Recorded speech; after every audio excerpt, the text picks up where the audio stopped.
बोलिए कृष्ण कन्हैया लाल की। आनंदकंदं प्रभुदेवचन्द्रं व्रजेशरूपेण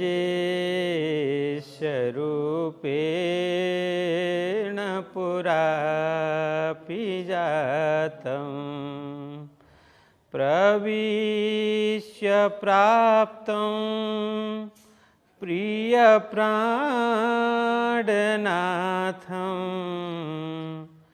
परेशपूर्णं सततं नमामि। ब्रह्मप्रियाजागरणाय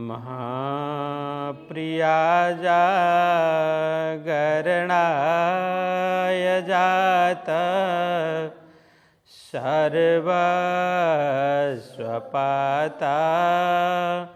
भवसिन्धुत्राता विज्ञानदाता निजधर्मधाता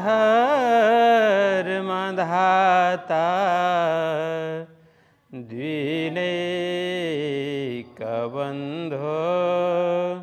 शरणं प्रपद्ये द्विनैकबन्धो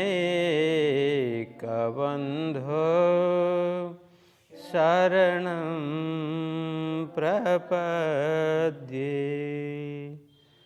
श्री कृष्ण कन्हैया लाल की, श्री सतगुरु महाराज की, श्री प्राणनाथ प्यारे की जय।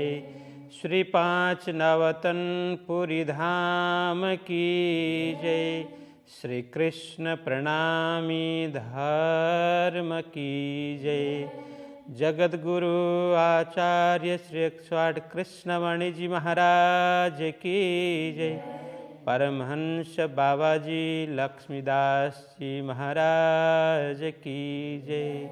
समस्त सुंदर साथ की जय। प्रणाम। चतुर्थ प्रकरण चल रहा है। चतुर्थ प्रकरण में कच्छ भुज में हरिदास जी महाराज किस तरह से भक्ति करते हैं और उन्हें किस प्रकार से बाल मुकुंद जी के दर्शन होते हैं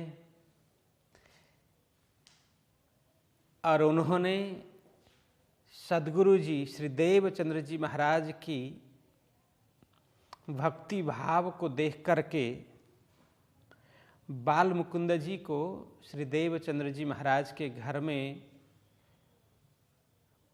पधराने के लिए उन्हें देने का शुभ संकल्प किया था और उसके बाद में क्या क्या प्रसंग बना, इन सारा प्रसंग ये चतुर्थ प्रकरण में चल रहा है। तो 20 चौपाई में यह कहते हैं, हरिदास जी घर से चले देऊं खबर श्री देवचंद्र जी को, भई खुशहाली दीदार की मिले सामे बाजार मो, मिले सामे बाजार मो। यह कहते हैं।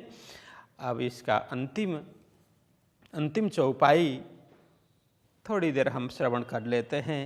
तो जिस प्रकार से बाल मुकुंद जी के दर्शन श्री हरिदास जी महाराज को होते हैं, उसके पश्चात वे बड़े आनंद उल्लसित होकर के अब यह खुशी का समाचार, यह आनंद की बात किसको सुनाएं।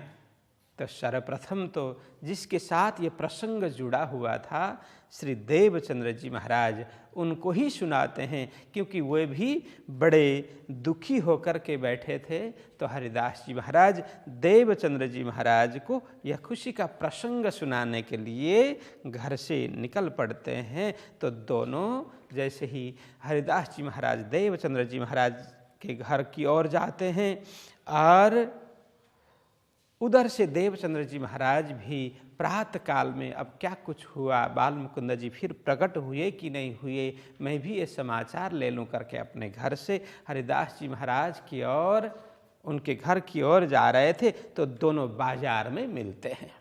बाजार में मतलब किसी मार्ग पर मिलते हैं, रास्ता पर मिलते हैं। तो ये प्रसंग चल रहा था। तो अब 21वीं चौपाई देख लेना। अब ये जो लाइव सुनने वाले हैं सबके पास अलग अलग बीतक ग्रंथ होगा, इसलिए पेज हो सकता है पेज ना मिले, इसलिए आप लोग देखना चतुर्थ प्रकरण, चौथा प्रकरण देखना। चौथा प्रकरण उसकी 21वीं चौपाई से आज शुरू करते हैं। तो 21वीं चौपाई में बोलते हैं, हरिदास जी दौड़ उतावले शीस नमाया चरण, कही हरिदास जी कहा करत हो हाथों उठाया तिन्ना।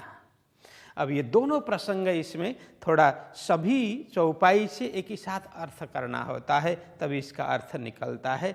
तो यहाँ कहते हैं हरिदास जी दौड़ उतावले, वो खुशी के मारे, वो खुशी का प्रसंग सुनाने के लिए घर से उतावले मतलब शीघ्र शीघ्र, जल्दी जल्दी ये दौड़ रहे थे देवचंद्र जी महाराज को वह प्रसंग सुनाने के लिए। कौन सा प्रसंग? कि बाल मुकुंद जी प्रकट हो गए, उन्होंने दर्शन दिए और पूरा वृत्तांत सुनाया सदगुरु श्री देवचंद्र जी महाराज के विषय में, उनके स्वरूप के विषय में जो हकीकत है वो बताया। इसलिए वे खुशी के मारे वो प्रसंग सुनाने के लिए उतावले मतलब शीघ्रता से जल्दी जल्दी वो दौड़ चले अपने घर की ओर से। और जैसे ही देवचंद्र जी महाराज मार्ग में मिलते हैं, उधर से वो भी तो आ रहे थे ना हरिदास जी महाराज के घर की ओर, क्या कुछ समाचार अब संभवतः बाल मुकुंद जी प्रकट हो गए हों, इस भाव से देवचंद्र जी महाराज भी अपने घर से आ रहे थे। दोनों बाजार में मिले, बाजार में मिलते ही क्या करते हैं, शीश नमाया चरण। शीश, हरिदास जी महाराज अपना शीश, अपना सिर मस्तक नमाया चरण, किनके? देवचंद्र जी महाराज के चरण में अपना शीश नमा देते हैं, झुका देते हैं, प्रणाम करते हैं। अब ये देखिए हरिदास जी महाराज वैसे गुरु है, अब देवचंद्र जी महाराज कौन है? शिष्य है। लेकिन यहाँ गुरु अपने शिष्य को प्रणाम कर रहे हैं, शीश नमाया चरण। अब ये घटना देख करके अपने गुरु शिष्य को प्रणाम कर रहे हैं, ऐसा ये उल्टा प्रसंग, उल्टी घटना को देख करके कही, कहा, ये देखना है अच्छी तरह से 21वीं चौपाई में। कही मतलब कहा, किन्होंने? देवचंद्र जी महाराज ने कहा। क्या कहा? हरिदास जी कहा करत हो। अब यह वैसे नाम लिया है, ये तो चौपाई में इस तरह से लालदास जी महाराज ने लिखा, लेकिन कभी भी शिष्य अपने गुरु का इस तरह से नाम लेते नहीं है। वहाँ संभवतः यही कहा हो सकता है कि हे गुरुदेव आप क्या कर रहे हैं, ये कि हरिदास जी कहा करत है गुरुदेव आप क्या कर रहे हैं, ये उल्टी गंगा क्यों बहा रहे हैं? मैं आपका शिष्य हूँ, प्रणाम करने का कर्तव्य और धर्म तो मेरा है, आप गुरु हैं, आपको मैं प्रणाम करूं ये तो योग्य है, शास्त्र सम्मत बात है। लेकिन आप गुरु होकर के मैं शिष्य को प्रणाम करें, ये योग्य बात नहीं है। क्या कर रहे हैं? बोलते हुए हाथों उठाया तिन्ना। जो प्रणाम कर रहे थे हरिदास जी महाराज, उनको पकड़ करके क्या किया? हाथ उठाया तिन्ना, अपने हाथ से पकड़ करके हरिदास जी महाराज को उठाते हैं। वैसे आप उठिए, ऐसा नहीं करना चाहिए करके वो उठाते हैं। तो इसका मतलब अब यहाँ आगे भी स्पष्ट करते हैं, शास्त्र में कहा है हाँ गुरु शिष्य का संबंध प्रगाढ़ होता है, पवित्र होता है, लेकिन वो छोटे बड़े का भाव है, जिसका ज्ञान ऊंचा होगा वो बड़ा माना जाएगा। शास्त्र में ऐसे भी है, वैसे आयु में, उम्र में, जैसे भागवत में भी हम श्रवण करते हैं, जब नैमिषारण्य में कथा हो रही थी। वहाँ पर कहते हैं कि सयों हजारों वर्ष जीने वाले ऋषि महर्षि थे उम्र में, लेकिन सूत जी महाराज, छोटी आयु के सूत जी महाराज व्यासासन में बैठ करके कथा श्रवण करा रहे थे। सब उनको प्रणाम करते थे। क्यों? क्योंकि ज्ञान में सूत जी बड़े आगे थे, प्रकांड विद्वान थे, इसीलिए ज्ञान के आगे वो सब छोटे हो जाते हैं। और इसका जीवन इस प्रकार से उच्च स्थान में ज्ञान की दृष्टि से पहुंचा हो तो गुरु माना जाएगा। अब यहाँ तो हरिदास जी महाराज को तो बाल मुकुंद जी ने दर्शन दे करके सद्गुरु श्री देवचंद्र जी महाराज के स्वरूप के विषय में इतना सुना दिया, इतना समझा दिया कि साक्षात स्वरूप मेरे से भी शक्तिशाली स्वरूप है, मैं उनकी सेवा सहन नहीं कर सकूंगा करके बाल मुकुंद जी ने बता दिया। तो हरिदास जी महाराज निहाल हो गए। अरे आज तक मैं जिसको शिष्य मान रहा था वो तो सब गुरुओं के भी गुरु है, सबके आराध्य देव है, उनको पहचान हो गई थी। इसीलिए हरिदास जी महाराज जैसे ही देवचंद्र जी महाराज को बैठते हैं, मतलब मिलते हैं, तो उनके चरण पकड़ के प्रणाम करते हैं। अब 22वीं चौपाई में हम जाते हैं। कहा है श्री देवचंद्र जी, कहा खबर कहो मैं तुम, कही तुम्हारे स्वरूप की पहचान नहीं हम।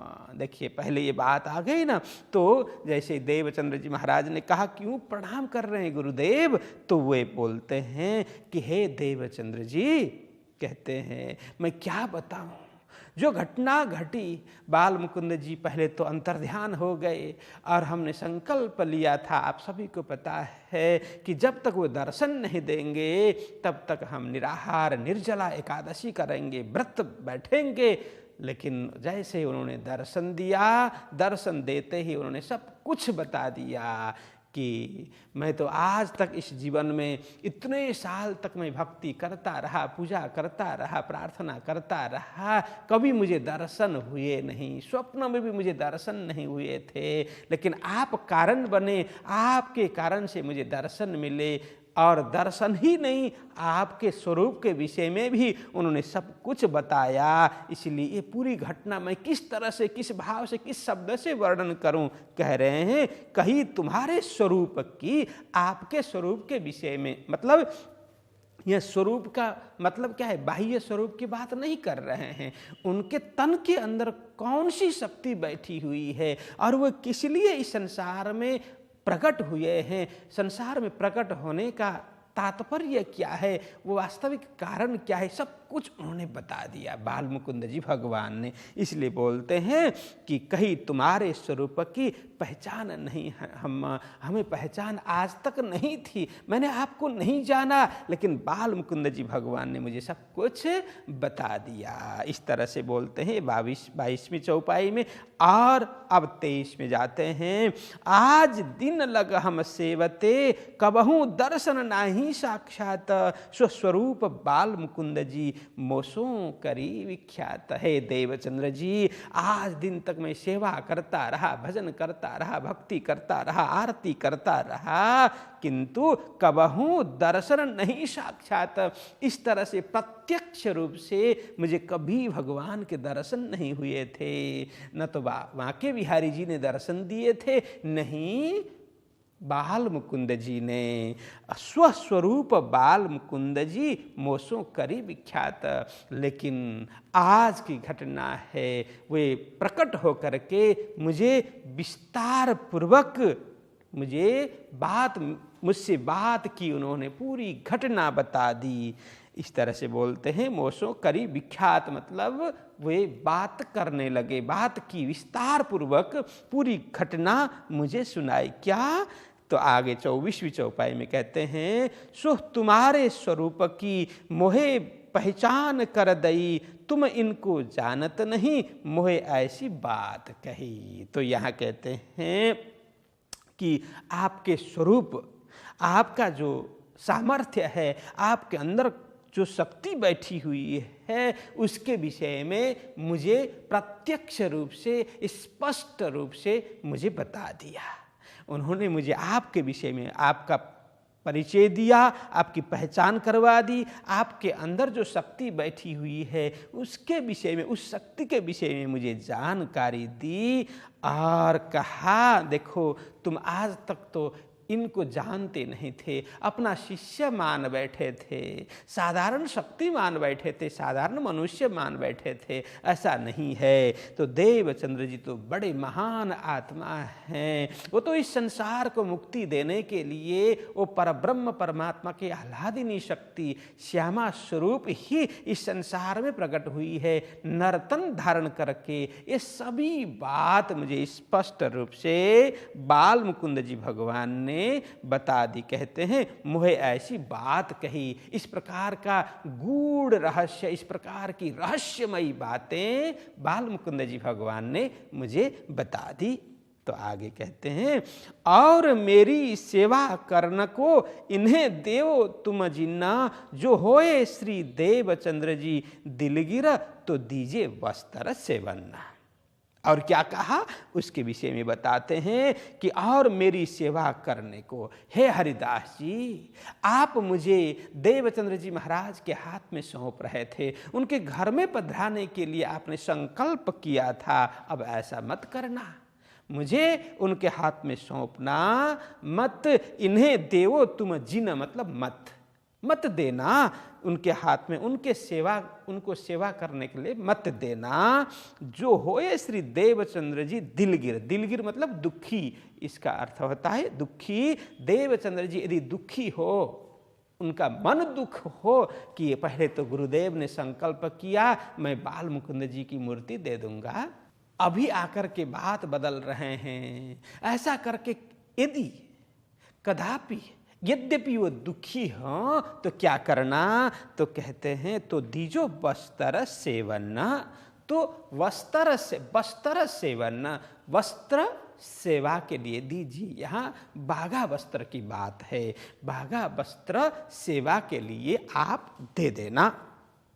तो यहाँ कई ज्ञानीजन बताते हैं, अलग अलग वितक में यह प्रसंग भी है। तो उस समय हरिदास जी महाराज ने पूछा, बोलते हैं बाल मुकुंद जी भगवान को कि तो वो बागा वस्त्र कहाँ से प्राप्त होगा, कौन सा बागा वस्त्र दें।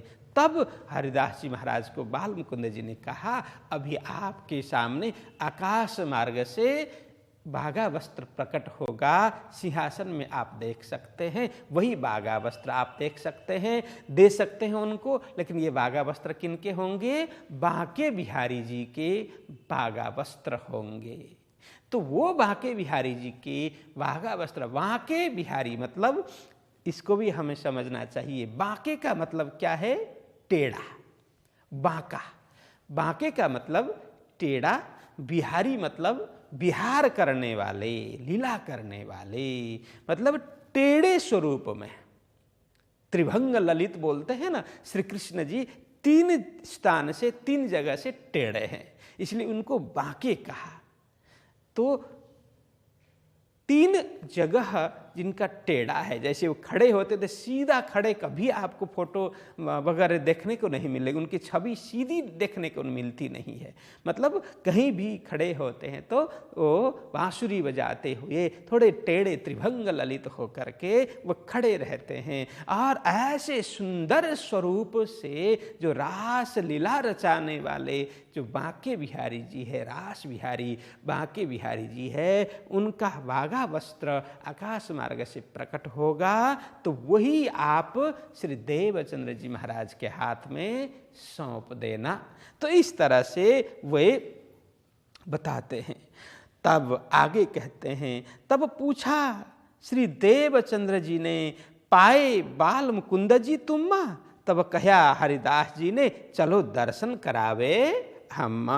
तो ये 26वीं चौपाई में कहते हैं, इतना वृत्तांत जब पूरी घटना हरिदास जी महाराज ने सुनाई, तब जाकर के प्रसन्न चित्त होकर के देवचंद्र जी महाराज पूछते हैं, पाहे बाल मुकुंद जी तुम? हे गुरुदेव, आपने बाल मुकुंद जी के दर्शन किए, सिंहासन से गायब हो गए थे, अंतर्ध्यान हो गए थे, वो क्या पुनः लौट करके आए सिंहासन में? तो इस तरह से वे पूछते हैं और उनके पूछने के बाद हरिदास जी महाराज भी बड़े खुश होकर के बोलते हैं कि देवचंद्र जी बिल्कुल, इसीलिए तो मैं पूरी बात आपको सुना रहा हूँ। मुझे दर्शन भी हो गए, बातचीत भी हो गई और आपके विषय में उन्होंने परिचय भी करवा दिया। चलो आपको मैं अब जाकर के दर्शन करवाता हूँ। यहाँ कहते हैं तब कहा हरिदास जी ने, चलो दर्शन करावे हम। हरिदास जी ने कहा, देवचंद्र जी चलो अब चलते हैं, आपको भी मैं दर्शन करवाऊंगा। तो इस तरह से यहाँ प्रसंग बना। अब ये पूरा प्रसंग है, बातचीत करते हुए एक स्थान पर खड़े थे और जैसे उन्होंने कहा कि अब आपको भी मैं दर्शन करवाऊंगा, तब दोनों मगन होकर के, प्रसन्न होकर के वहाँ से आगे बढ़ते हैं, चलने लगते हैं। तो यहाँ कहते हैं, दो जने बातें करते खुशहाल होए के मन, आए हरिदास जी के घरों मगन होए रोशन्ना। दो जने, गुरु शिष्य हरिदास जी एवं देवचंद्र जी दोनों बात करते हुए, बातें करते मतलब वही प्रसंग, अन्य कोई सांसारिक बात नहीं, अभी तक जो घटना घटी, जो वृत्तांत बना, वही बात करते करते खुशहाल होए के मन बड़ा प्रसन्न चित्त है, दोनों का चित्त प्रसन्न है, मन प्रफुल्लित है, खुशी खुशी दोनों अब बातचीत करते हुए आए हरिदास जी के घरों मगन हुए रोशन। दोनों पहुँचे हरिदास जी के घर में। मगन मतलब मन मगन होना, मग्न होना, इसको मग्न को ही मगन कहा है कि आनंदित होना, मन में बड़ा आनंद है दोनों और रोशन, दिल रोशन हुआ है, दिल बाग बाग हुआ है, दिल प्रसन्न हुआ है। इसका मतलब एक एक शब्द ध्यान देना, मगन होए रोशन्ना, मन बड़ा मग्न हुआ है और रोशन, दिल रोशन हुआ है, दिल प्रसन्न हुआ है दोनों का। इस तरह से और आगे कहते हैं, दो जने दीदार करके लिया प्रसाद, जो इत सब घर के लोगों लिया हुआ प्रात वक्त। अब जैसे ही वहाँ पहुँचे मंदिर में, क्योंकि हरिदास जी महाराज का घर ही मंदिर है, उनके घर में मंदिर बना हुआ था, तो मंदिर में जैसे ही पहुँचे बाल मुकुंद जी भगवान के दर्शन करके दोनों निहाल हो जाते हैं। दो जने मतलब दोनों हरिदास जी एवं देवचंद्र जी महाराज दोनों दीदार मतलब दर्शन करके लिया प्रसाद जो इत, क्योंकि अब लगभग 24 घंटे होने आए थे। देवचंद्र जी महाराज एवं हरिदास जी महाराज दोनों ने बिल्कुल जल भी ग्रहण नहीं किया था। निर्जला मतलब निर्जल जल भी ग्रहण नहीं किया था, निराहार कोई आहार भी ग्रहण नहीं किया था। अब बाल मुकुंद जी भगवान के दर्शन करने के पश्चात दोनों ने प्रसाद लिया और सब घर के लोगों लिया। फिर सभी घर के लोगों में विशेष करके जो थोड़ी उम्र हो गई थी, मतलब थोड़े बड़े लोग हैं, उन्होंने तो कुछ भी लिया नहीं था, लेकिन छोटे छोटे बाल गोपाल है, बच्चों को तो उन्होंने प्रसाद और भोजन की व्यवस्था कर दी थी। लेकिन अभी तक जिन ने नहीं लिया, सब ने भी प्रसाद लिया हुआ प्रात वक्त। अब तक तो प्रातकालीन प्रभात हो चुका था, क्योंकि ये पूरी घटना है जो दर्शन मध्य रात्रि के बाद में दर्शन हुए थे। इतने बजे करके यह निश्चित रूप से नहीं कहा है। मध्य रात्रि मतलब 12 बजे हो गए, 12 बजे के बाद में 1, 2, 3 कभी भी हो सकते हैं, उस समय उन्हें दर्शन हुए थे। उसके बाद में थोड़ी देर वहाँ भी बैठे, जैसे जैसे उजाला होने को था, फिर जा कर के देवचंद्र जी महाराज को बताने के लिए हरिदास जी जाते हैं, फिर मार्ग में मिल कर के आते हैं। अब तक तो पूरा उजाला हो चुका है। यहाँ प्रात वक्त मतलब प्रातकालीन बेला अब हो गया है, इसलिए उस समय स्वयं ने भी प्रसाद लिया और घर के लोगों को भी प्रसाद दिलाया। इस तरह से इन विद भूज नगर में भई कई भांत बीतक, ताकि एक भांत तुम सो कही है बात बड़ी बुजरक। अब देखिए ये कौन बोल रहा है?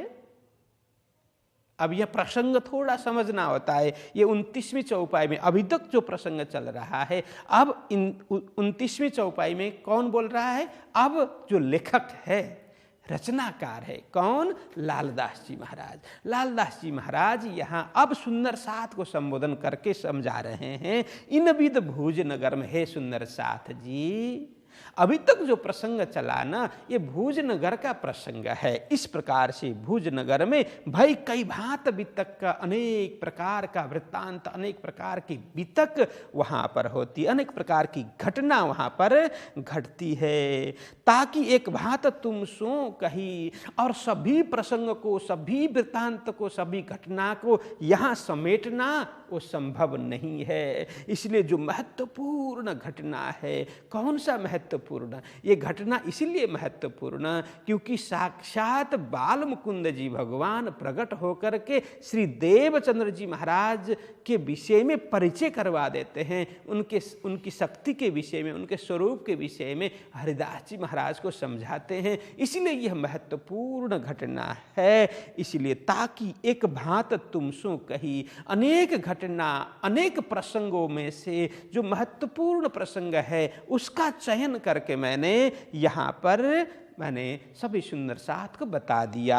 हे बात बड़ी बुजरक, बुजरक मतलब क्या है? अतिशय महत्वपूर्ण, श्रेष्ठ, अतिशय महत्वपूर्ण जो प्रसंग है, वही प्रसंग मैंने सभी सुंदर साथ के समक्ष यहाँ पर प्रस्तुत किया।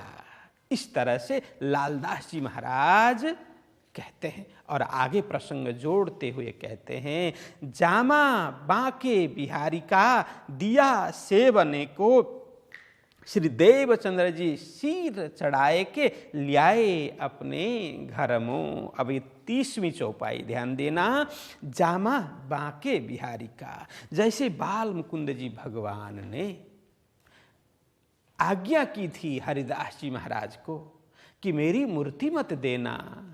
यदि देवचंद्र जी महाराज दिलगीर होवे, मतलब दुखी हो जाएं, तो क्या करना? बांके बिहारी का वस्त्र देना, यह आज्ञा हुई थी। उसी आज्ञा अनुरूप हरिदास जी महाराज ने देवचंद्र जी महाराज को बांके बिहारी का वस्त्र प्रदान किया।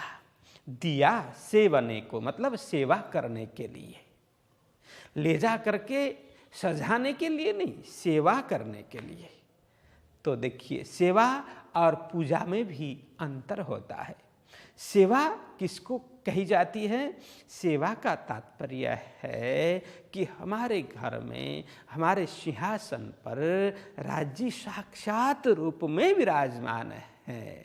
ये भाव से, वहाँ कोई मूर्ति नहीं है, वो हम जो भी हमारी दिनचर्या है, जो भी एक्टिविटीज है, सारे वो राज्य देख रहे हैं, प्रत्यक्ष सिंहासन में विराजमान होकर के हमें देख रहे हैं, हमें निहार रहे हैं, उनको सब कुछ पता चल रहा है। इस भाव से, जैसे हमारे घर में बड़े लोग, कोई गुरुजन जाते हैं, गुरुजन के सामने जिस तरह से हम एकदम सजग होकर के, एकदम संयमित होकर के बोलते हैं, सजग होकर के हर एक व्यवहार करते हैं, उन्हें कौन सा भोजन अच्छा लगता है, कौन सा पकवान अच्छा लगता है, पूछ पूछ करके बड़े संयम के साथ में हम उनकी सेवा करते हैं, क्योंकि हमें पता है वो साक्षात है। इसी भाव से राज्य भी साक्षात हमारे घर में बैठे हुए हैं, सिंहासन पे बैठे हुए हैं। इस भाव से उन्हें जो पसंद हो, कब भोग लगाना, कब आरती करना, कब क्या बोलना, कब क्या करना, कब उनको उठाना, कब सुलाना, ये सब जैसे प्रत्यक्ष साक्षात लोगों को करते हैं, इसी तरह से साक्षात स्वरूप मान करके उनकी सेवा करना, ये सेवा होती है। इसलिए यहाँ वागा वस्त्र दी, लेकिन वह घर में सजाने के लिए नहीं, उनकी सेवा के लिए। अब वागा वस्त्र की आरती की जाएगी, भोग लगाया जाएगा, उठापन किया जाएगा और पौड़ावनी होगी। ये सारा जो प्रसंग है, एक एक विधि प्रत्यक्ष रूप से करने के लिए, सेवा करने के लिए हरिदास जी महाराज ने बांके बिहारी का जो जामा है, वस्त्र है, वो प्रदान किया। और जैसे प्रदान किया, श्री देवचंद्र जी महाराज बड़े प्रसन्न हो गए। श्री देवचंद्र जी सिर चढ़ाए के, सिर चढ़ाना मतलब एक तो दो अर्थ इसका होगा। एक तो सिर चढ़ाना मतलब जैसे हम ग्रंथ को शीश में उठाते हैं, है ना, कोई भी महत्वपूर्ण वस्तु है, पवित्र वस्तु है, हम क्या करते हैं, अपने शीश में उठाते, धारण करके हम चलते हैं। एक तो यह अर्थ है। और शीश चढ़ाना मतलब शिरोधार्य करना। जो भी हरिदास जी महाराज ने प्रदान किया उन्हें सहस्र स्वीकार कर लिया, खुशी खुशी स्वीकार कर लिया। दोनों अर्थ होगा। शीश चढ़ाना मतलब हे गुरुदेव, आपकी आज्ञा को मैं शीश चढ़ाऊंगा, मतलब शिरोधार्य करूंगा, स्वीकार करूंगा, ये अर्थ होगा। दोनों अर्थ हम कर सकते हैं कि उन्होंने पहले तो स्वीकार कर लिया, खुशी खुशी स्वीकार किया, और उसे अपने शीश पर धारण करके, मस्तक पर उठा करके क्या किया, लाए अपने घर में। देवचंद्र जी महाराज अपने घर में वो वागा वस्त्र साजबाज के साथ में, जय जयकार के साथ में घर में पधराते हैं। तो अब यहाँ कहते हैं 31वीं चौपाई में, तहाँ जाए एक ठौर को बनाई निके कर, बासन सेज सिंहासन तहाँ पधराए वस्त्र। अब ध्यान देना, तहाँ जाए एक ठौर को। देखिए ये प्रसंग कभी कभी चौपाई में आगे पीछे हम समझ सकते हैं, क्यों ऐसा आगे पीछे किया होगा, ऐसा हमें लगेगा ऐसे पाठ करते हुए, पढ़ते हुए, लेकिन आगे पीछे नहीं, वैसे लिखते हुए ऐसा होता है। देखिए, तहाँ जाए एक ठौर को। अब पहले ही हरिदास जी महाराज ने तिथि निश्चित कर दी थी, दिन निश्चित कर दिया था, किस तिथि में, कौन से दिन में आपको मैं बाल मुकुंद जी भगवान की मूर्ति देने वाला हूँ, वो तो पहले निश्चित कर दिया था। निश्चित हुआ था तो देवचंद्र जी महाराज ने घर में स्थान पहले ही बनाया था होगा, अवश्य में वो बनाते हैं ना। जैसे हम अपने गुरुजनों को, किसी बड़े लोगों को घर में बुलाते हैं, आने का तिथि निश्चित है, दिन निश्चित है, तो हम पहले से तैयारी करते हैं ना। वो आने के बाद थोड़ी तैयारी करते हैं। आने के बाद अच्छा कहाँ बैठाना है, अब कुर्सी तैयार करें, क्या करें, आसन तैयार करें, अब भोजन तैयार करें, ऐसा होता नहीं है। कब आने वाले हैं, तिथि यदि निश्चित हो तो हम पहले से उसकी तैयारी में लग जाते हैं। तो हरिदास जी महाराज ने तो पहले ही बोल दिया था कि हे देवचंद्र जी, अमुक तिथि में अमुक दिन पर मैं आपको बाल मुकुंद जी भगवान की मूर्ति देने वाला हूँ। तो देवचंद्र जी महाराज तो बड़े खुश हुए थे, प्रसन्न हुए थे। इसलिए घर में कहाँ पर सिंहासन रखना है, कहाँ क्या करना है, पूरी तैयारी उन्होंने पहले ही कर दी थी। अब ले जा करके मात्र पधराना था, क्योंकि जिस दिन पधराना था बस उसी दिन अंतर्ध्यान हो गए, और ये अंतर्ध्यान का एक दिन बाद की बात है ये। इसलिए अब देवचंद्र जी महाराज ने कुछ तैयारी नहीं की थी, ऐसी बात नहीं है। लेकिन यहाँ क्या कहा कि वागा वस्त्र ले गए, और सीधा सीधा पढ़ने से हमें लगेगा तहाँ जाए एक ठौर को बनाई निके कर। ले जाने के बाद यहाँ ऐसा प्रसंग आता है, वहाँ जा कर के एक स्थान सुनिश्चित किया और बनाई निके कर, मतलब निके मतलब अच्छा बनाया, स्वच्छ बनाया, उसको पवित्र बनाया, अच्छी तरह से सोच समझ करके किस दिशा में रखना है, कौन से स्थान पे रखना है, उसको पवित्र किस तरह से बनाना है, ये सब उन्होंने ध्यान दे करके तैयार किया। लेकिन ये पहले ही कर लिया था, लेकिन प्रसंग इस तरह से यहाँ दूसरी चौपाई में आती है। ऐसा मत समझना कि जाने के बाद तैयारी की, ऐसा नहीं है। हाँ, उन्होंने पहले तैयारी कर ली थी। तहाँ जाए एक ठौर को देवचंद्र जी महाराज ने पहले ही सुनिश्चित कर लिया था, और बनाई निके कर, उस स्थान को बड़ा सुंदर बनाया था सजा करके, और वहीं ले जा करके वागा वस्त्र को पधराया। अब यहाँ दूसरी लाइन में कहते हैं, बासन सेज सिंहासन तहाँ पधराए वस्त्र। उन्होंने सब कुछ तैयार कर लिया था। वो भगवान के लिए अलग वासन तैयार कर लिए थे, सेज अलग तैयार कर लिए थे, सिंहासन तैयार कर लिया था, क्योंकि दिन में सिंहासन में शोभायमान करते हैं, श्रृंगार करके रखते हैं। फिर जैसे रात हो तो रात में सेजिया में पौढ़ाते हैं, शयन कराते हैं, तो ये साक्षात स्वरूप मान करके सेवा करते हैं ना। इसीलिए सब कुछ व्यवस्था उन्होंने पहले ही कर रखी थी। बासन, सेज, सिंहासन, तहाँ पधराए वस्त्र, पहले से सब तैयार था, वहाँ ले जा कर के वस्त्र पधराया गया। और आगे कहते हैं, लगे सेवा करने तिनकी, आप अपने अंग सो चौका पानी रसोई देह पछाड़े इनमो। ये 32वीं चौपाई पर ध्यान देना। जैसे वस्त्र उन्होंने पधराया तो कहते हैं लगे सेवा करने तिनकी। अब वागा वस्त्र को ही साक्षात अपना प्रभु, अपने मालिक मान करके वो सेवा करने लग गए। आगे कहते हैं, आप अपने अंगसों, देखिए अपने अंगसों मतलब आप अपने अंगसों, देवचंद्र जी महाराज, आप मतलब स्वयं, अपने अंगसों मतलब स्वयं तन मन धन से संपूर्ण समर्पित होकर के वहाँ परमात्मा की सेवा किसी को नहीं लगाते। ये काम तुम कर दो, ये काम तुम कर दो, ऐसा कुछ नहीं, किसी को नहीं लगाते। सब कुछ अष्ट प्रहर की सेवा खुद अपने हाथों से तन मन धन से करते हैं, समर्पित होकर के। यही इसका अर्थ है। आप मतलब स्वयं, अपने स्वयं के अंग सो, अपने स्वयं के अंग से वो समर्पित होकर के यहाँ करते हैं। अब अंग का मतलब बाह्य अंग और भीतरी अंग दोनों हम ले सकते हैं। जैसे बाह्य अंग मतलब जैसे हाथ पैर, जैसे हाथ से सेवा करना, पैर से कहीं जाना आना, वो सब जो कुछ भी करते हैं परमात्मा के लिए ही करते हैं, भक्ति का एक स्वरूप है। और अंतःकरण मतलब दिल से, मन से, चित्त से सब कुछ समर्पित होकर के वे सेवा कर रहे हैं। चौका पानी रसोई देह पछाड़े इनमो। देखो चौका का मतलब क्या है?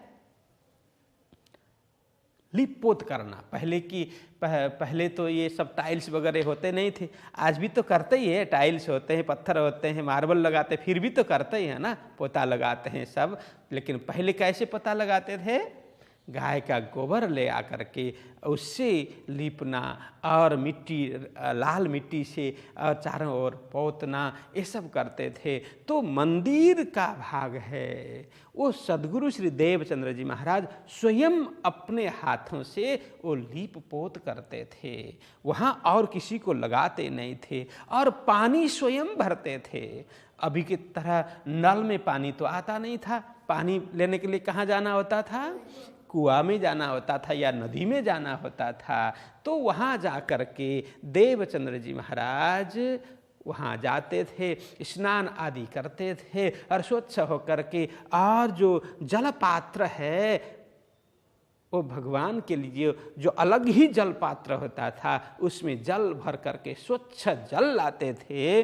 पानी रसोई, और रसोई भी परमात्मा को, भगवान को भोग लगाने के लिए वो स्वयं अपने हाथों से बड़े प्रेम पूर्वक रसोई बनाते थे। देह पछाड़े इनमो, या पछाड़ना मतलब सब कुछ शक्ति लगा देना, अपने शरीर की शक्ति है सब कुछ भक्ति में लगा देना, और किसी काम में शक्ति व्यर्थ नहीं करते थे। लेकिन भगवान की भक्ति में इस तरह से वागा वस्त्र की सेवा करने में इस तरह से देह पछाड़ते थे, मतलब सब कुछ उसी में शक्ति समर्पित करते थे। तो यह भाव है। अब 33वीं चौपाई में, जल भर ल्यावे सिर पर जो काहू की परछाई परे, तीन पर तो फेर ल्यावे और जल सेवा करे यूं कर। अब जल भरने के लिए जैसे ही नदी में, तालाब में या कुआं में जाते थे, जल भर ल्यावे सिर पर स्नान आदि करके वो जलपात्र में जल भर करके अपने मस्तक ऊपर उठा करके वो लाते थे। और लाते लाते कभी कभी क्या होता था कि आकाश में कोई पक्षी वगैरह उड़ जाते, तो जल के ऊपर से, जलपात्र के ऊपर से जो काहू की परछाई परे तीन पर रहा, तो किसी की छाया उसमें पड़े तो क्या करते थे, तो वो मानते थे अरे ये तो छाया पड़ गई, अब ये अशुद्ध हो गया, अपवित्र हो गया, मेरे भगवान को यह योग्य नहीं है, वो तो बिल्कुल शुद्ध होना चाहिए, पवित्र होना चाहिए। इस भाव से उस जल को कहीं ऐसे ही वो कर देते थे, किसी पेड़ पौधे में कहीं भी वैसे डाल देते थे और पुनः पानी लेने के लिए नदी में या कुआं में पहुंचते थे। तो फिर लियावे और जल, दूसरा ही जल भर करके ले आते थे। इस भाव से इतने स्वच्छ, इतने पवित्र, एक एक वस्तु को ध्यान दे करके बड़ी सजगता के साथ में सेवा करें, यूं कर इस तरह से देवचंद्र जी महाराज वहाँ सेवा कर रहे हैं। आगे कहते हैं, चावल मूंग घिऊ खांड करे जुदी श्री राज के काज, अपने वास्ते उतरती जुदा बनावे साज। या 34वीं चौपाई में क्या बोल रहे हैं कि अब चावल क्या क्या बनाते हैं कि भगवान के लिए, अपने प्रभु, अपने परमात्मा के लिए। ये देखिए यहाँ जुदी श्री राज के काज, यह शब्द श्री राज दिया है क्योंकि अब राज्य सबके मालिक हैं, ठीक है। तो अखिल ब्रह्मांड के वो एक ही मालिक है और उनको सभी तो जानते नहीं है, उनके स्वरूप के विषय में सबको पता नहीं है।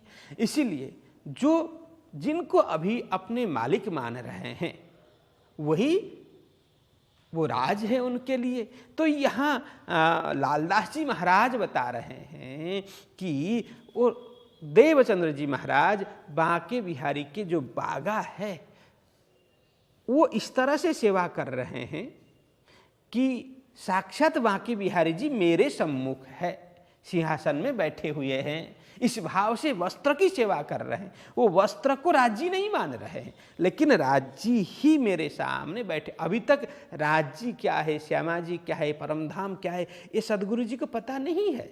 लेकिन यहाँ लिखने वाले लिख रहे हैं कि साक्षात बांके बिहारी जी ही मेरे सामने हैं, उनकी मैं इस तरह से सेवा करूं, ये भाव से कर रहे हैं। क्या क्या, चावल मूंग घिऊ खांड। चावल मतलब चावल हो गया, मूंग मतलब वो दाल है, वो बनाते हैं। घिऊ, देखिए अब ये घिऊ बोलते हैं घी, ठीक है। अभी हिंदी में भी घी बोलते हैं, गुजराती में क्या बोलते हैं, घी बोलते हैं, नेपाली में घिऊ बोलते हैं। देखिए यहाँ नेपाली शब्द प्रयोग किया गया है। चावल मूंग घिऊ खांड, ये सब मिठाई के लिए भी, मिठाई भी बनाते हैं। यहाँ खांड भी शब्द है और ये खांड शब्द है, ये गुजराती शब्द है चीनी के लिए। उस समय अब चीनी तो होता नहीं था, लेकिन जो मीठा बनाने के लिए गुड़ वगैरह प्रयोग करते थे होंगे, कुछ भी होता था होगा, ये सब वो तैयार करते थे अपने लिए नहीं, किनके लिए, जुदी श्री राजा के काज, परमात्मा को भोग लगाने के लिए अलग ही तैयार करते थे। भोजन अलग ही बनाते थे, वो प्रसाद के रूप में भोग लगाने के लिए अलग ही बनाते थे। देखिए एक क्या भाव वहाँ यहाँ पर दर्शाया गया है। तो अपने वास्ते उतरती, लेकिन अपने लिए क्या करते थे, उतरती मतलब हल्की वस्तु। जैसे राज्य के लिए, भगवान के लिए भोग लगाने की कीमती कीमती वस्तु, अच्छी अच्छी स्वादिष्ट पकवान बनाते थे, मेवा मिष्टान्न तैयार करते थे, उन्हें जैसे रुचिकर लगे इस प्रकार की वस्तुएं बनाते थे। लेकिन स्वयं के लिए क्या है, उतरती मतलब सामान्य हल्की वस्तु। राज्य के लिए कीमती और श्रेष्ठ उच्च वस्तु बनाते थे, स्वयं के अपने वास्ते, अपने लिए उतरती थोड़ी सी हल्की वस्तु, सामान्य वस्तु, साधारण वस्तु वे बनाते थे। जुदा बनावे साज, साज मतलब वस्तु, जुदा मतलब अलग, बनावे मतलब बनाते थे। राज्य के लिए अलग, लेकिन अपने लिए साधारण वस्तु बनाते थे। और रसोई विवेक सो करे निके कर, आकार को प्रवाह ज्यों पालत है यूं कर। अब ये 35वीं चौपाई में बड़ा सुंदर भाव प्रकट कर दिया है कि और रसोई विवेक सो, विवेकपूर्ण मतलब कब क्या चाहिए। यहाँ विवेक का मतलब क्या है, ये हमें समझना चाहिए कि ऋतु अनुरूप। जैसे अभी जो हेल्थ कॉन्शियसनेस जिसके पास है वो क्या करते, सर्दी में ठंडा मौसम में क्या क्या खाना चाहिए, क्या क्या नहीं खाना चाहिए, गर्मी मौसम में क्या खाना चाहिए, क्या नहीं खाना चाहिए, और जैसे ये मानसून के सीजन में क्या खाना चाहिए, क्या नहीं खाना चाहिए, वो ध्यान दे करके खाते हैं ना। यदि उसके ऊपर ध्यान दे तो हमारा स्वास्थ्य भी अच्छा रहता है। तो ये तो हम हमारे लिए तो ध्यान देते हैं, लेकिन देवचंद्र जी महाराज क्या करते हैं, गर्मी का वक्त आया, कौन सा ऋतु, 6 ऋतु होते हैं ना, 6 ऋतु में ऋतु अनुरूप भोजन, ऋतु अनुरूप भोग लगाते हैं। कौन सा भोग मुझे लगाना चाहिए, कौन सा भोग व्यंजन प्रभु को अर्पण करने से उन्हें अच्छा लगेगा, क्योंकि साक्षात स्वरूप मान करके सेवा करते हैं ना, प्रत्यक्ष मान करके सेवा करते हैं, इसलिए जो मन में आए वो धरा दिया, ऐसी बात नहीं है। तो देवचंद्र जी महाराज विवेकपूर्ण सोच समझ करके साक्षात मान करके, ठंडा सीजन हो तो थोड़ी गर्मी करे ऐसी वस्तु, गर्मी सीजन हो तो शरीर को ठंडा करे ऐसी वस्तु, और चौमास हो जैसे बारिश का सीजन हो तो उसी प्रकार की वस्तुएं वो भोग लगाते हैं साक्षात स्वरूप मान करके। तो अच्छी तरह से करे, नीके कर, सुंदर ढंग से, नीके का मतलब यहाँ सुंदर, अतिशय सुंदर ढंग से, एक सुंदर मतलब क्या, बाहर देखने में कलरफुल नहीं है, लेकिन स्वस्थ कर, रुचिकर, स्वाद कर भी होना चाहिए, उसके साथ साथ में रुचिकर, स्वस्थ कर भी होना चाहिए। आजकल क्या होता है, स्वाद कर होता है, स्वाद के लिए तो सब कुछ खाने के लिए तैयार होते हैं, हम अधिकतर जीवा के स्वाद के लिए खाते हैं, लेकिन यदि हेल्थ को अच्छा बनाए रखना हो तो क्या है कि स्वस्थ कर, हमारे स्वास्थ्य के लिए कौन सा क्या खाना चाहिए, कौन सी वस्तु हमें लेनी चाहिए, इसके ऊपर थोड़ा सा ध्यान देना चाहिए। तो इसी हिसाब से वो करते हैं देवचंद्र जी महाराज, करे निके कर, अच्छी तरह से वो तैयार करते हैं। आकार को प्रवाह ज्यों, लेकिन अपने आकार को, अपने शरीर को, यहाँ आकार मतलब क्या है, अपना तन, अपना शरीर, वो ध्यान देना है। आकार मतलब अपना शरीर, उसको प्रवाह ज्यों। अब यहाँ प्रवाह ज्यों मतलब क्या है कि चले, काम चले, इस तरह से वो शरीर को रखते हैं। कई लोग क्या होता है, 2 प्रकार के लोग होते हैं ना, एक तो क्या खाने के लिए जीते हैं, दूसरा जीने के लिए खाते हैं, है ना। खाना चाहिए लेकिन शरीर चले। कोई क्या, अधिकांश लोग फायदा बेफायदा देखे बगैर खाते हैं, स्वाद देख करके खाते हैं। लेकिन देवचंद्र जी महाराज यहाँ क्या करते हैं, मुझे शरीर तो रखना है क्योंकि ये साधन है, इसको सुरक्षित रखना है, किस लिए, भक्ति करनी है ना, इसीलिए शरीर चलना चाहिए, शरीर काम आना चाहिए। इस हिसाब से प्रवाह ज्यों, तो शरीर चले इस हिसाब से शरीर को भोजन देते हैं। पालत हैं यूं कर रहा, पालत मतलब जीवित रखते हैं, अपने शरीर को जिलाए रखते हैं, जीवित रखते हैं, पालत हैं यूं कर, इस प्रकार से। अब आगे, जब इन भांत सेवा करे, लगे लीलबाई को लोग कहने, तुम ऐसी स्त्री हो घर में, देवचंद्र जी मेहनत करे हाथों से।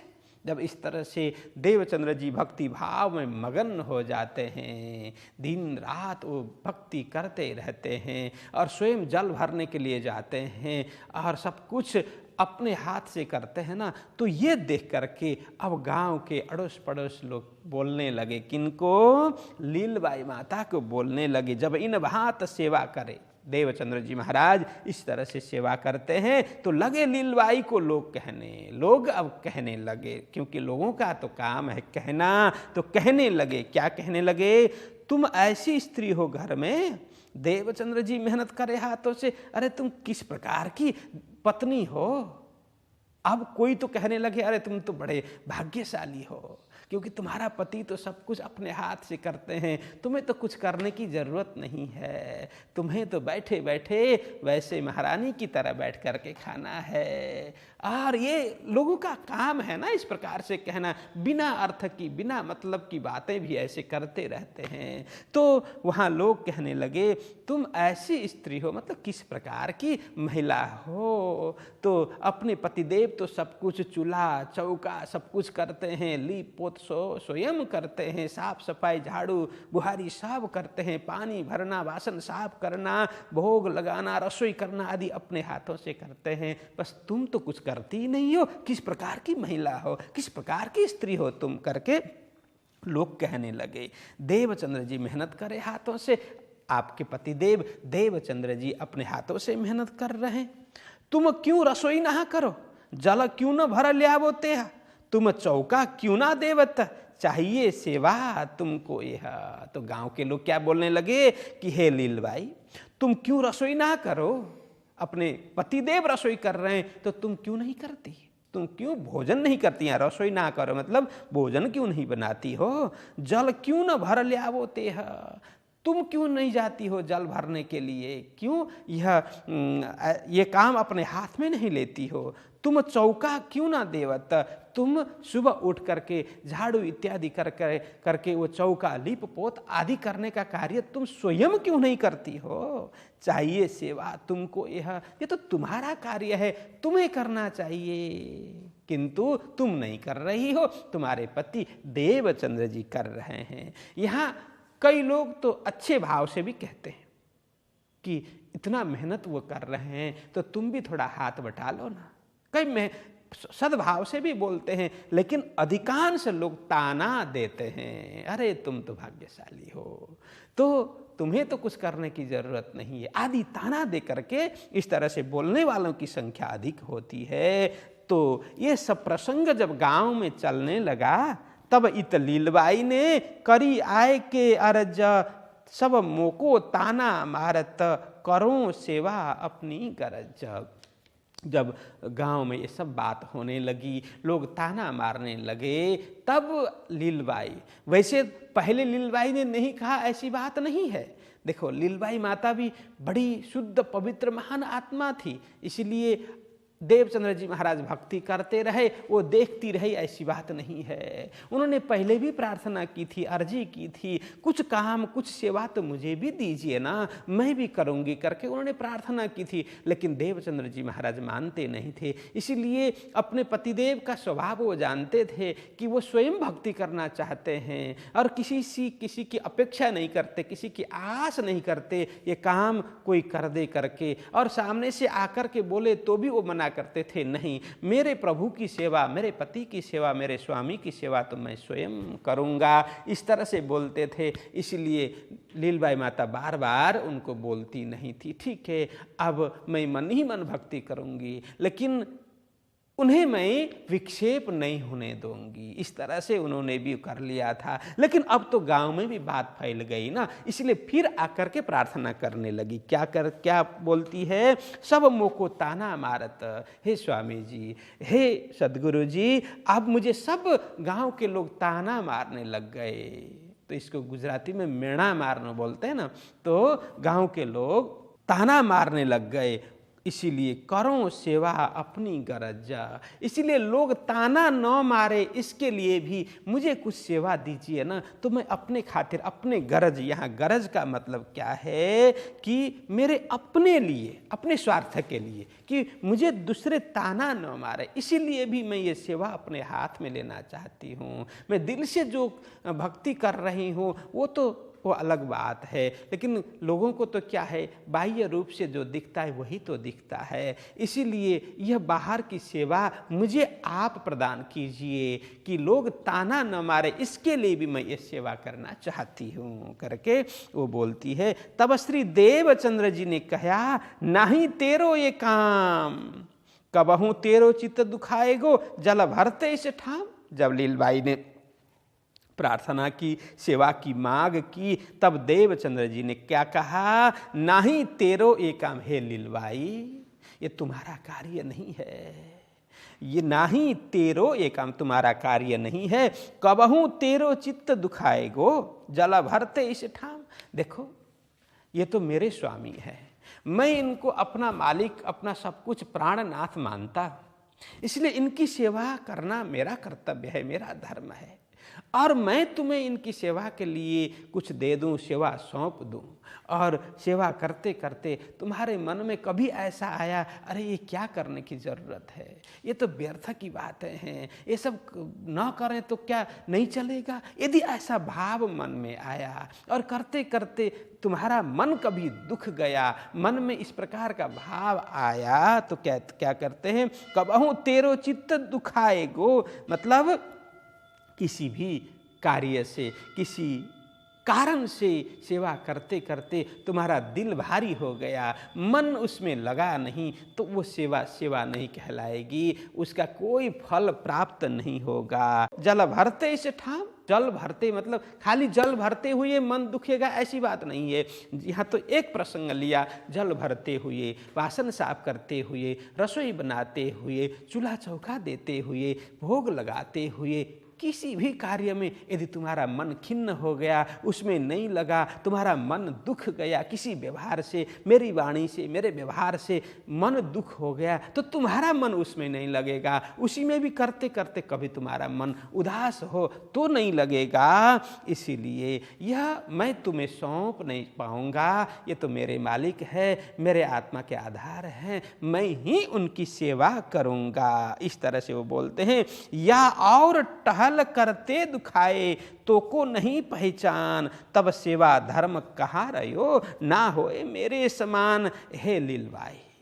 आप जिद मत करो, अन्य किसी कार्य करते हुए भी, उठते बैठते चलते फिरते, कुछ किसी भी कार्य, अन्य कुछ भी कार्य करते करते तुम्हारा मन दुख गया, मन उदास हो गया, मन में कुछ विक्षेप सा पैदा हो गया, तो को नहीं, क्यों ऐसा होगा, क्योंकि तुम्हें पहचान नहीं है ना।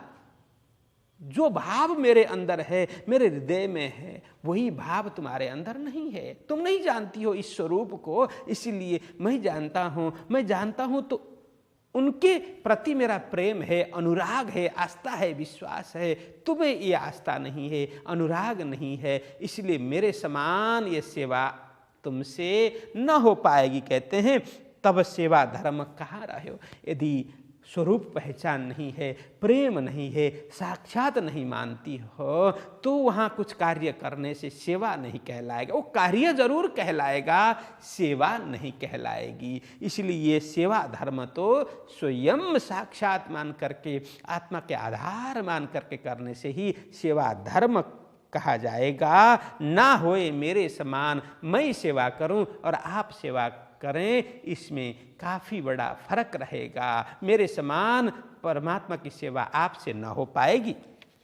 तो इस तरह से ना होए मेरे समान, हे लीलवाई, मेरे समान मैं जिस तरह से सेवा करता हूँ उस तरह से आप सेवा करो तो वो सेवा नहीं हो पाएगी, क्योंकि मैंने मेरा मालिक जान लिया है। इसलिए मेरे मालिक के प्रति मेरा भाव जैसा है, आपका भी भाव ऐसा ही होगा, ये जरूरी नहीं है, ये निश्चित नहीं है। इसलिए ये सेवा तो मैं ही करूँगा, आपको ये सेवा नहीं दे पाऊँगा। इस तरह से ये 40वीं चौपाई में कहते हैं, या और टहल करते दुखाए तो को नहीं पहचान, तब सेवा धर्म कहा रहे हो, ना होए मेरे समान। तो मेरे समान यह सेवा नहीं हो पाएगी। तो इस तरह से यहाँ 40वीं चौपाई तक आज का प्रसंग रखते हैं। तो सुंदर शाह जी अब फिर कल 41 से लेकर के 60वीं चौपाई तक का प्रसंग हम श्रवण कर लेते हैं। तो आज के लिए इतना ही, 40वीं चौपाई में हम विश्राम दे देते हैं। या और टहल करते दुखाए, या और तो को नहीं पहचान,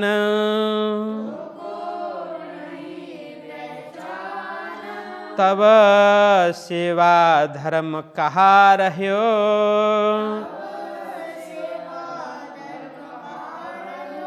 ना होए मेरे समान।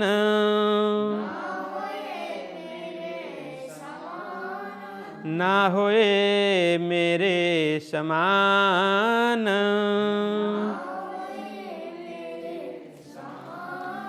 बोलो कृष्ण कन्हैया लाल की, सतगुरु महाराज की, श्री प्राणनाथ प्यारे की प्रणाम।